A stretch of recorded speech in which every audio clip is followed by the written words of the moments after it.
Chamjaraba thawai kaya khangu thakta mangkhiba kaya amana lanjenakhiba chahi asigi megi tang ahum ningsingba kanana su pamlamloi adubu tamthiraba numit adugi numidangda mamagi mathanungda chetna kolaga lanjelakhiba tha phadriba thawai ama ahingduma mabuk pithakpa ngamkhidabagi awabadudi ngasi su abemgi thamoinungda phumlaga lehauri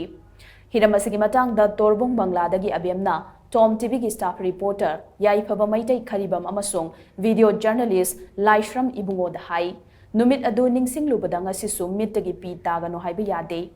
numidang wairam yorakpada nongmai amadi tiar gas kapagi makholna nillingai chairak aduda yummai chakpa amadi tiar gas ki maikhuna hingani haibagi asa lapthoknaki thawai hingnaba pikliba thawai ama ithanungda chetna konduna ningtha ani pairaga hingnaba chelakpada tushinduna sokhi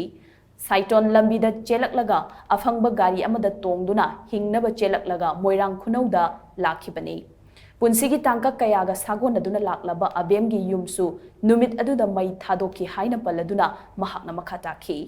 moirang khunauda leiningai matamda irang aduna maram oiraga dukan amata thong hangnaramde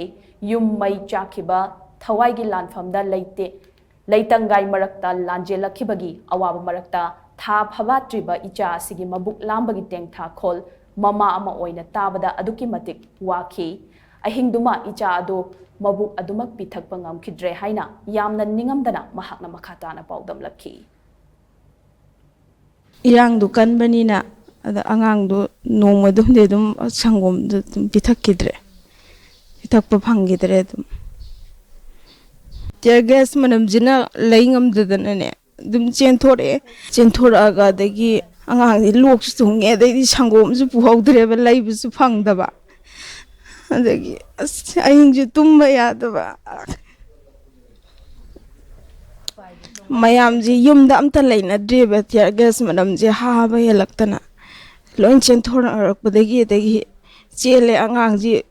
pammaga ningda mani ko laga dum chenthor kanjida Migi maning daga sammoga chele laitum marakta kudi ga thi adu